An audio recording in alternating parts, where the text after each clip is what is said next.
Okay, close your eyes for just a second. I want you to imagine that everything in your home suddenly disappears. And I don't just mean your furniture or your TV, I mean the house itself.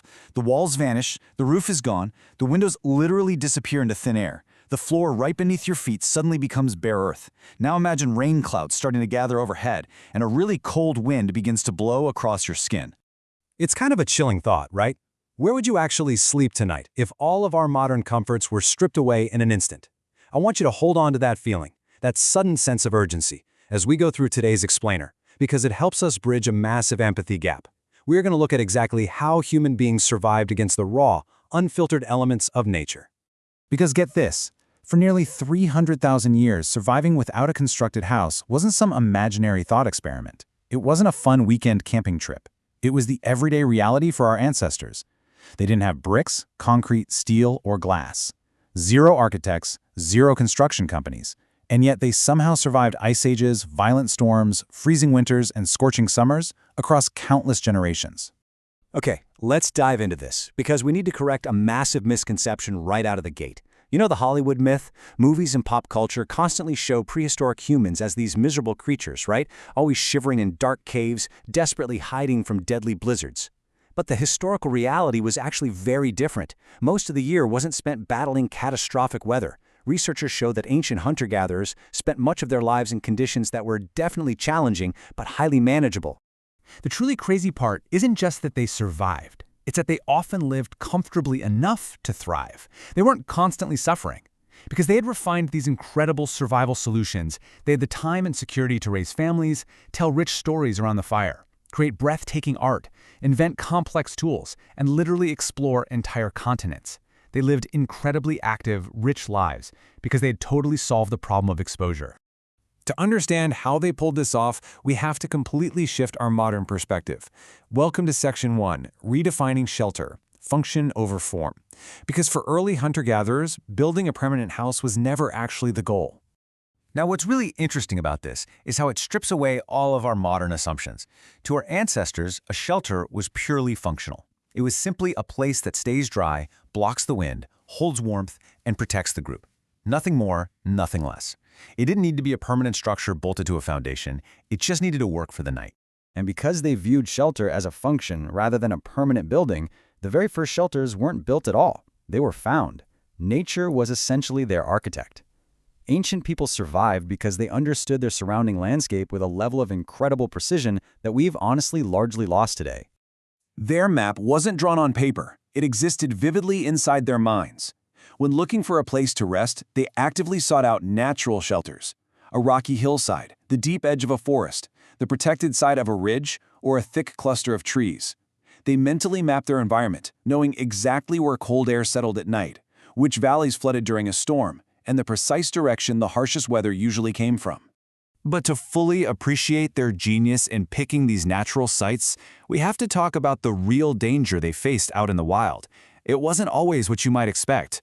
This brings us to Section 2, the hidden enemy, wind versus cold. So, the crucial point is that most people assume sheer cold is the biggest danger in the wild. Well, actually, scratch that. It isn't. Wind is. Moving air is the absolute true enemy.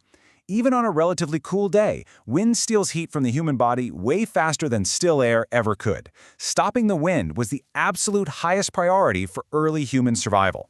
Standing in an exposed location is incredibly dangerous, leading to super rapid heat loss. But choosing a campsite tucked behind a hill or nestled against a cliff, that could feel drastically warmer than standing in that open field just a few hundred meters away. The ambient temperature might be exactly the same, but the shelter from the wind completely changes the thermal reality. This hyper-local awareness of the terrain, knowing exactly how to find that pocket of still air, was literally a matter of life or death. Let's move to Section 3 and see how this builds. Building shelters when nature fails.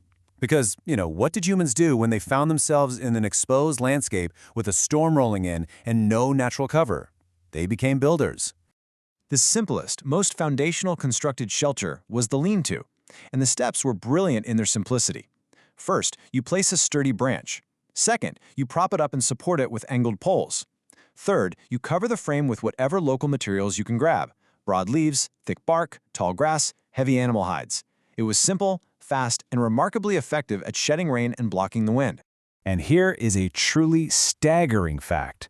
Working together, an entire family could build adequate, life-saving protection from the rain and wind using locally gathered materials in less than 1 hour. Just one single hour to put a barrier between their families and the harsh elements. No way, right? Other groups, depending entirely on their environment, utilized temporary dome-shaped shelters. These were built by bending flexible branches into a rounded frame, and they were incredibly resilient.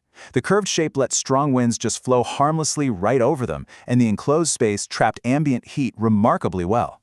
They were completely temporary, designed to be broken down or abandoned, but they were absolute architectural marvels of survival. But a shelter made of just sticks and leaves wasn't quite enough to truly thrive during a freezing night. We have to introduce the critical element that transformed a basic, cold shelter into a warm, life-sustaining home. This is Section 4, the power of fire, creating a home.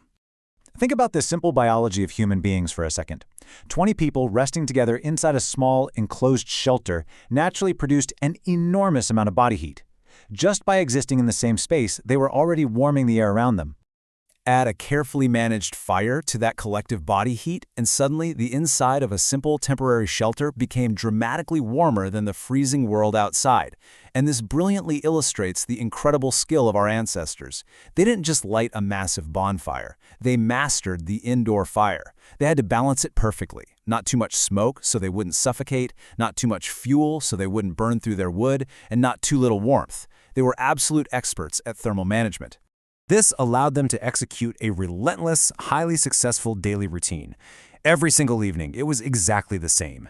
Build, cook, warm, sleep. Wake, move. They repeated this cycle thousands upon thousands of times across the ages, constantly adapting to their environment and totally unburdened by permanent walls. Which brings us to a fascinating question to leave you with at the end of this explainer. If ancient humans were so incredibly adept at thriving on the move, and if they didn't need or even really want permanent houses for 300,000 years, why did they eventually start building villages? What changed? Was it a shift in the climate? The invention of agriculture? A huge explosion in population? Or was it something even deeper in the human psyche that eventually tied us down to one specific piece of land? Think about that next time you walk through your own front door.